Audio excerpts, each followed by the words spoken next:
Hi, and thank you for joining us today for this workshop, Does One Size Fit All? Presented by Susan Neville with Silver Lexington Senior Living Placement Service and sponsored by the University of Kentucky Elder Care Work-Life Wellbeing. Susan, would you like to introduce yourself and get started? Yes. Hi, guys. Thanks for having me today. My name is Susan Neville, and I am one of the co-owners of Silver Lexington, that is a local senior living placement service. And we have been serving seniors and their families in the Lexington area and surrounding counties for the last 10 years. Um, Over the last 10 years, placement is our area of expertise, but what we have found is that people who are in the process of when is it time, where do we go, we get calls for everything. So we really have become just a general resource for all things aging, but placement is definitely our area of expertise. Okay, let's go ahead and get started. Um, So this is my business partner, Amber. She's on fall break today. She is our IT person. So that's the technical difficulties at the beginning. Normally that would be her. So thank you for your patience. Like I said, we've been serving families for the last 10 years. And so when it comes to senior living, does one size fit all? Not when it comes to senior living. And there's one of the main reasons is there's so many different levels of care.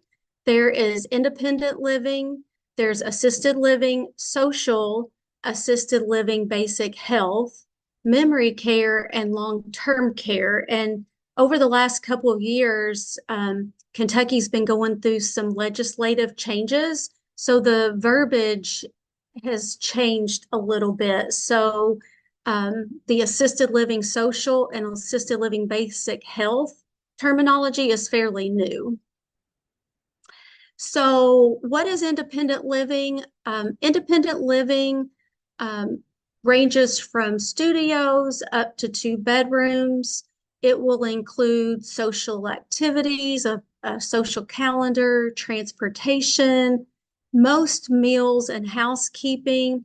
It will not include care, but what a lot of independent living communities have done is they've partnered with a home care agency that will have an office out of their building. So they will be able to offer some extra care through the home care agency. And I'll touch on that a little bit more depending on people's budgets, sometimes piecing it together, that extra service and independent living um, can really help somebody meet their needs. The typical range is 2,500 to 4,500. And again, that's going to depend on the size of the unit um, and sometimes the location inside the building. So we'll go on.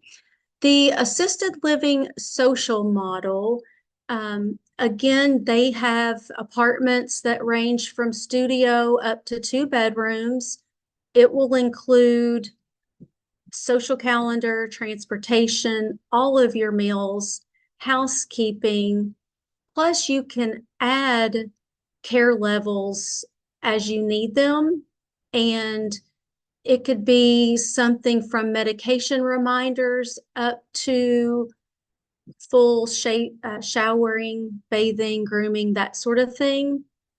You have to be mobile and to be able to feed yourself and no more than one person to assist you. And that is per the state regulations and guidelines. Those ranges, price ranges are from 3,200 to 5,500. Okay. Assisted living basic health is apartment size ranging from studios to two bedrooms. Um, you will see the social calendar, transportation, meals, housekeeping. That's going to be consistent in both social and basic health. Same with the adding of the care levels. The biggest difference between the two levels of care here are going to depend on, is there a nurse on staff 24/7? And also the medication management component. In the social model, they will do reminders. And in the basic health model, there's going to be a nurse, there's going to be a med cart. They're going to They can crush meds if someone has issues with swallowing. They can crush meds, where in the social model they cannot do that. And then also the same regulations apply as far as mobility, feeding yourself in one person assist. And then they are surveyed and oversight by the uh, OIG, and they also have the access to the ombudsman. And ombudsman is a great resource. If you're in a community, any kind of senior living, they really advocate for their residents. So they're good to know that they're available. And the basic health range is from 4,800 to 6,500, again, depending on the studio, the 2-bedroom, and then your care level charges would be in addition to that rate. A lot of the communities will have assisted living in one part of their building and then memory care in another. Memory care is going to be a secure environment. Most of the time, they're all studios. There are a couple of communities that have larger floor plans, but not many. For the most part, they're all studios. The same services will be included as assisted living, basic health, and most of their rates are all inclusive, so you don't have to pay for those extra care level fees. There's only one community that has care level charges in memory care. The staff has to be trained in dementia care, and those price ranges are $6,400 to $8,400. Long-term care and nursing home typically are studio style or shared room, includes 24-hour nursing for complex medical situation. Residents can be bed bound, and they can be 2-person assist. So like I mentioned in the other slides, if you become more than a 1-person assist or you cannot feed yourself, then by law you wouldn't meet those regulations. And so long-term care would be the only option. Now, I will say that, say someone has a fall and they're a 2-person assist, they can go back to their assisted living basic health, but there has to be an end date. So they have to actively be in therapy. They have to actively be working towards getting back to a 1-person assist. Typically, that range is anywhere from $9,800 to $15,000 a month. The only level of care, Medicaid can assist with the money for paying for long-term care. So it's either private pay or Medicaid. So we'll keep moving along. So let's see here. Here are some of the common questions that we get. And let's see here.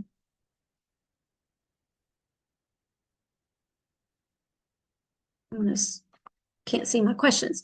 A lot of times people will ask, we get this question so often, what is the best community in town? Well, Silver Lexington, we actually are contracted with every single community in town. So we are truly a neutral third party. Our answer to what is the best community is truly what is the community that checks off the most boxes for your situation, based on care level, price, social activity, and what pertains to you. A lot of times people will say, I have a friend at a community and they love it. Can we look at that one? I see this one a lot, on social media. There's a lot of groups, and people will go on to those groups and ask for advice, which it's nice to get other people's input, but what we see is people are sharing input that has nothing to do with what maybe you're looking for. It's just very generic answers. Um, so what we like to encourage is it just because it's a good fit for their situation doesn't mean it's a good fit for yours. And you want to base your decision on, the community that fits your needs. And some of the things that we look at and you'll see consistent in these sides is care need, budget, social interests. Another thing we look at is, if someone's a fall risk, what communities have shorter hallways? Um, what communities, if there is some early dementia, what communities are a little bit more forgiving of, you know, someone needing to be prompted more often than others. So let's keep going. When should I start looking at senior living? We get this one a lot. My thought is it's never too soon to have a plan. And a lot of times when um, adult children reach out and they're noticing that mom and dad's starting to have some issues, whether they're forgetting to take their medicine, they're becoming a little bit more forgetful, um, they'll invite us in. And that's one of the things that we do is we'll go sit down and have a conversation with the family just to talk about what it looks like to move into a community, what the different options are. And it's so much better to be able to go and take a look at a community when you're healthy. You have a say in, what you're looking at, and then maybe you never have to go to a community, and that's great. But the one thing you don't want to happen is you have a fall, you go into rehab, and then you're trying to figure it all out from your rehab facility. That can definitely make it more challenging. So this is another one. I promised my loved one I would never put them in a home. My response to that is, me too. I don't want to go to a nursing home either. Just the quality of life is not as good in a nursing home setting. Sometimes there's no other choice, but if you can do things to keep yourself safe at home or in a senior living community, the better. And senior living communities are so different now. A lot of times people refer to all senior living communities as nursing homes. And there's really such a big difference in those two terms. Um, and just like on the slides we looked at, assisted livings are apartment-like settings.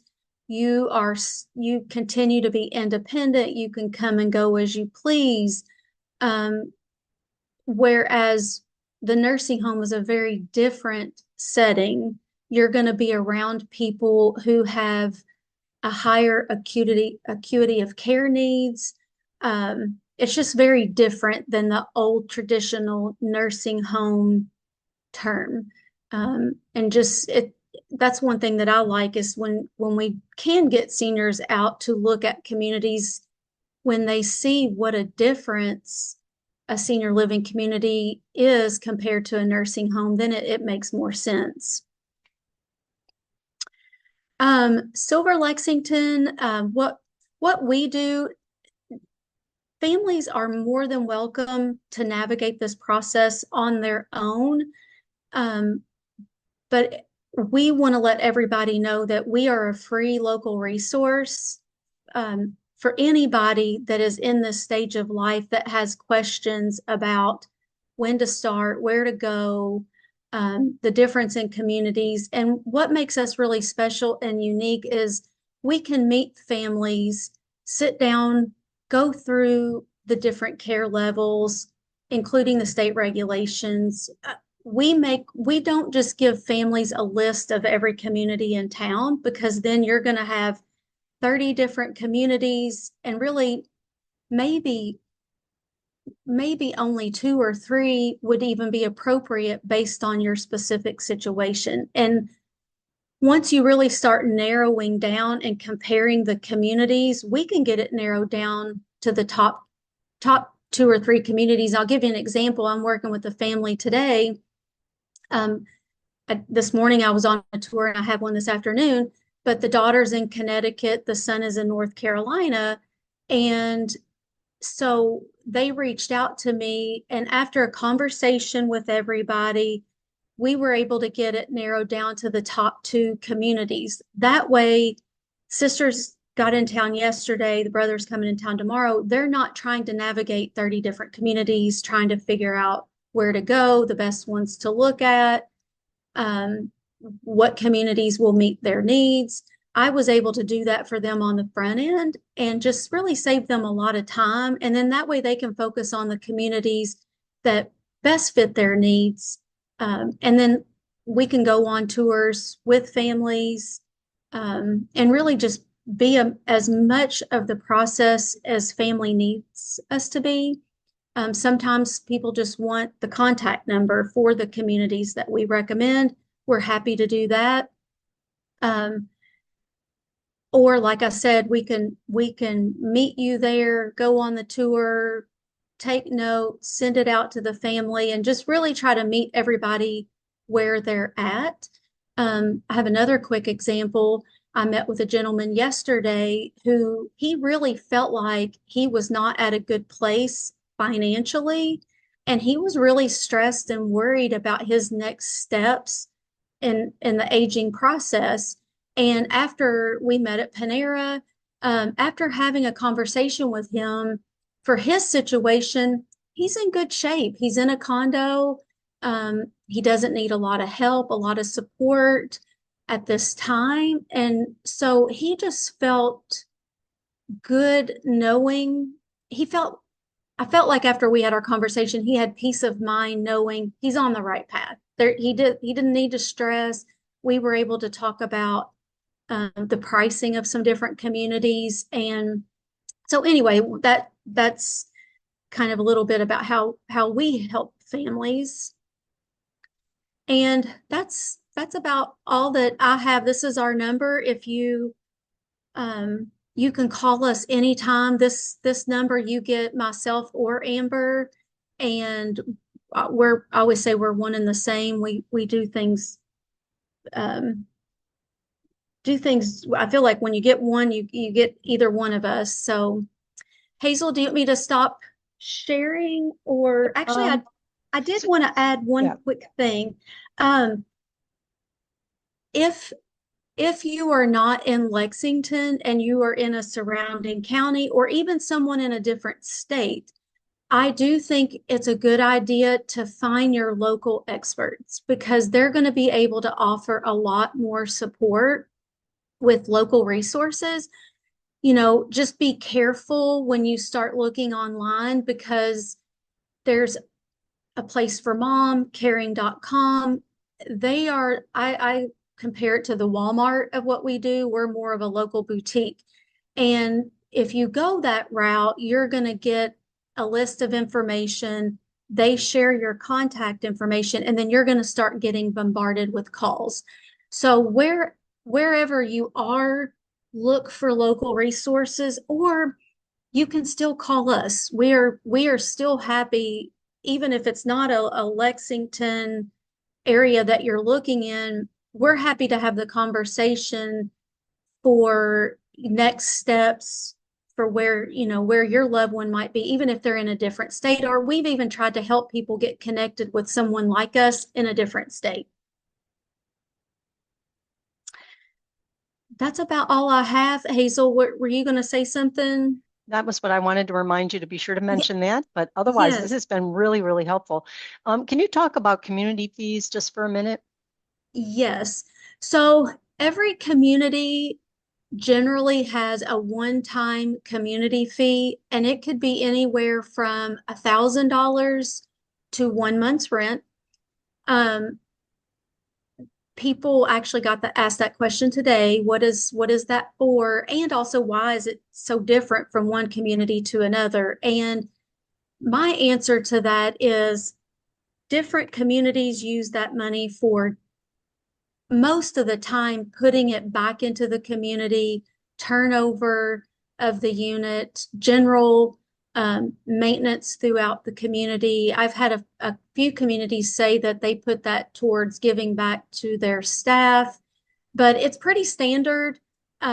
It's usually non-refundable, and every now and then communities, if they have a good amount of vacancies, they might offer a special. It just depends. And Susan, what about how is it a contract? Are you signed to a contract? So, good question. Most of them are at a year lease, but with a 30 or 60-day notice, you can get out of that lease without any penalties. So, and that's pretty standard across the board. When you do your initial paperwork, it's going to be a 12-month lease agreement. But if something happens and it just doesn't work out, or your care needs change, you can give a 30 to 60-day notice and terminate that lease. Okay, how about let's say my dad needs memory care, but my mom is independent. Yes. So that's where you have to be strategic and you want to look at communities that either mom and dad can live in memory care together, which there's a few communities in town that you can do that. The biggest difference is most of those are only studios. Most memory cares are only studios. Well, for two people to be in a memory care in a studio would be pretty tight. The other option would be to be in a community where they have larger floor plans and they can live together. And then the person that needs memory cares, is in a safe environment, but the spouse can come and go if they would like. Or also, to a community that one spouse can live in one side of the building and the other spouse can live in the other. And the budget really, you know, would reflect what would be the best option in that scenario. Those are things that we look at and consider when we're making recommendations. And what about eligibility? What's involved to be, kind of accepted or whatever? So once typically how it works is you set up your tour, you go on a few tours. I recommend no more than two or three because it gets overwhelming and you should be able to narrow it down to the top through two or three. But once you select your community, the community will do an assessment that would determine, not in a independent living, they don't, but in assisted living, they would do an assessment to determine, do you need care, any care levels? Are you appropriate? Do you meet the state regulations? Can you walk independently, walk with a walker, self-propel in a wheelchair? Can you feed yourself? That sort of thing. One of the trickier parts is when dementia is involved, does someone have mild dementia? Are they progressing? And that's probably one of the trickier placements to navigate is trying to meet that person where they're at in their disease and would they be appropriate in assisted living for a while and then transition into memory care. To me, that's the best case scenario because you get acclimated to a building, you get acclimated to your apartment, your care staff while you have mild dementia, if that's the case. And then as your disease progresses, then it's more of a transition into memory care. Um, but yeah, that assessment and then the lease paperwork is typically how that looks. And some people can start looking a year in advance, and some people need something in a week. And both can be done, but it obviously is better if you can do it on more homework on the front end. So can you give me an example or your experience when parents just are not agreeable to go to, I mean, our caregivers struggle with that. Yes. So what I think this is where it, Silver Lexington is beneficial, um, is because we're a neutral third party. So a lot of times, if it's the spouse or the adult children having the conversation, there's a lot of emotion attached.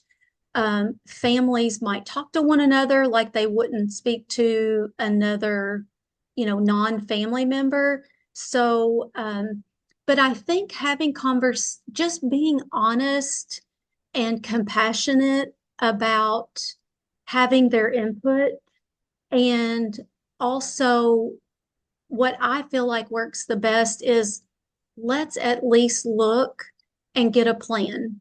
Maybe we'll never need it, but at least let's go look. And most of the time, once you get on the tour and they see it's not the traditional stinky nursing home that everybody remembers, that it's actually an apartment, it's putting you in an environment where you can maintain your independence and stay independent longer.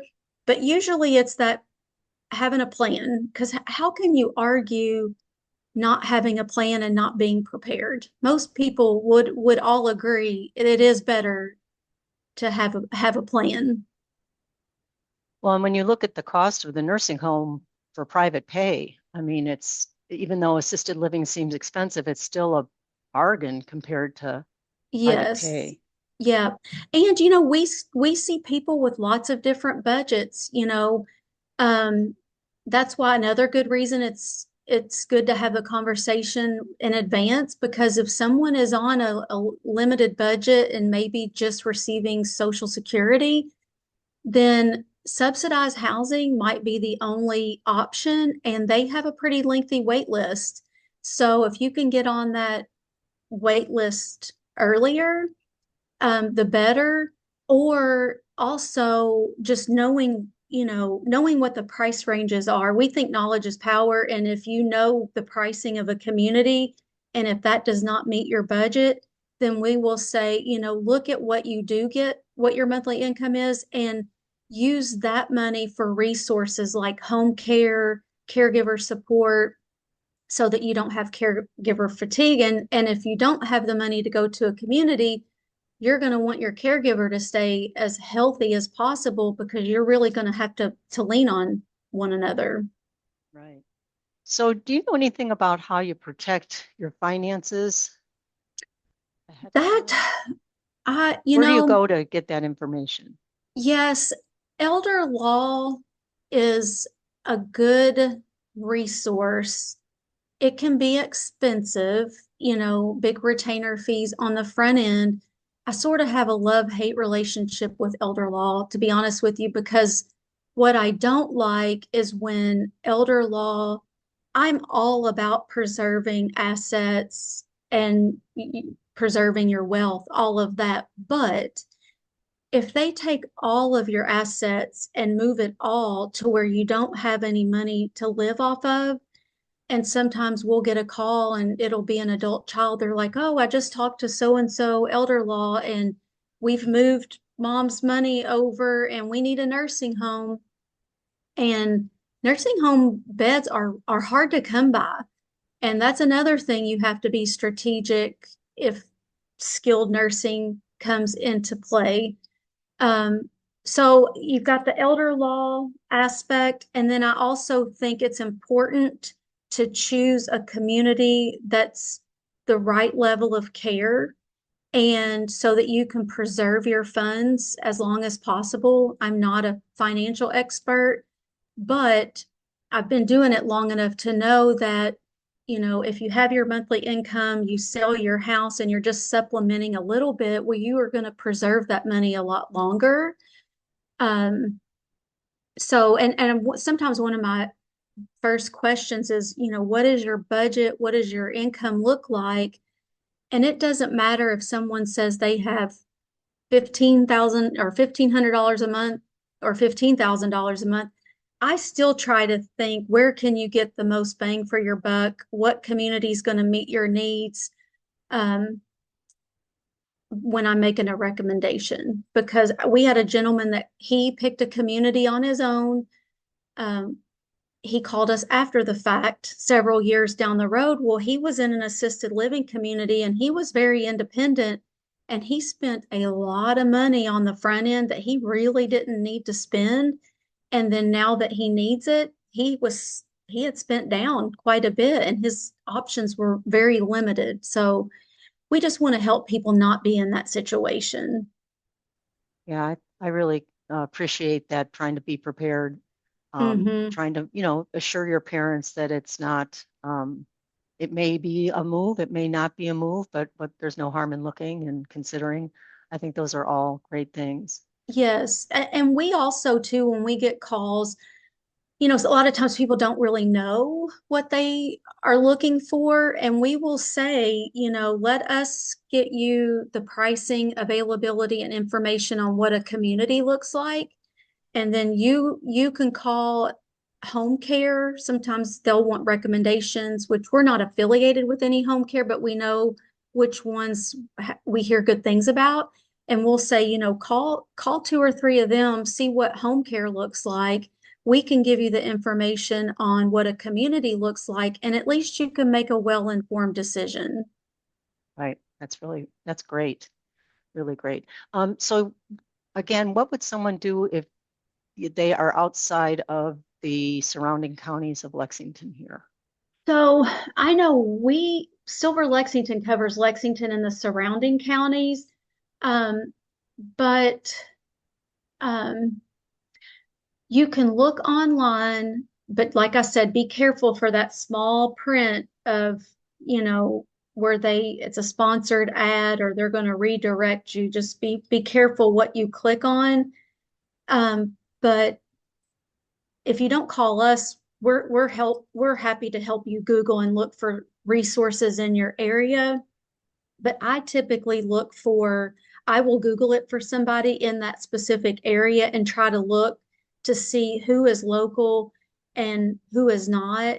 And also too, checking in with your social workers at a senior center in that area. They typically know good resources. And then we talked about the area agency on aging. They're a huge resource. Um, just tapping into those local resources, I think is great advice. Good. Um, what about avoiding any caregiver companies? Is there any, any recommendations or flags? Yeah, I know some of the information you can go to Medicare.gov and see some ratings. That's where we direct people to sometimes. And then again, I think leaning on your local experts, like Amber and I, where we're a locally owned small business, we're able to serve and volunteer on committees.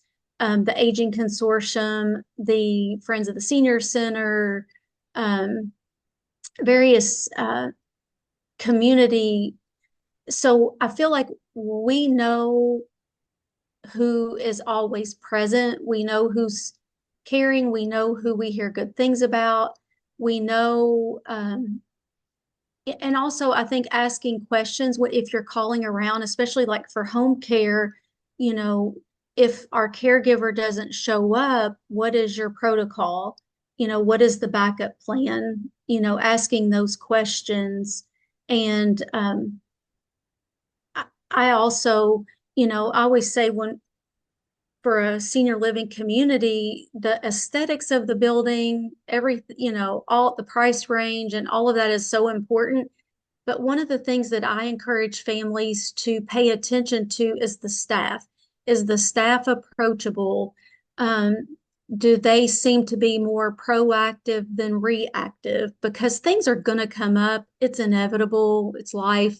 So I feel like, at least if you are working with somebody that you've got a really decent, good rapport with, you're going to have a better chance of success, because you're going to have a more successful opportunity to talk through things that come up than the other not So, having that. so Susan, what other kind of amenities will be in an assisted living? Let's talk the basic health one. Okay, a lot of the, uh, almost all of them will have therapy inside their building, which is really nice because, with the aging population, who couldn't benefit for some extra rehab, strength building, nutrition, those types of things. They'll have therapies in-house, usually a therapy gym. Most all of them will have some type of spiritual um, group or connection. Um, I was heavy social calendar outings. These communities they do a really good job of keeping seniors active, socially engaged, you know, um, so that people can stay healthy and live healthier, longer lives. Yeah, that's great. Okay, well, I'm going to stop the recording, but thank you so much. Got some great feedback in our chat. Very appreciative of this. So I'm going to stop the recording and then thank you very much, Susan. Thank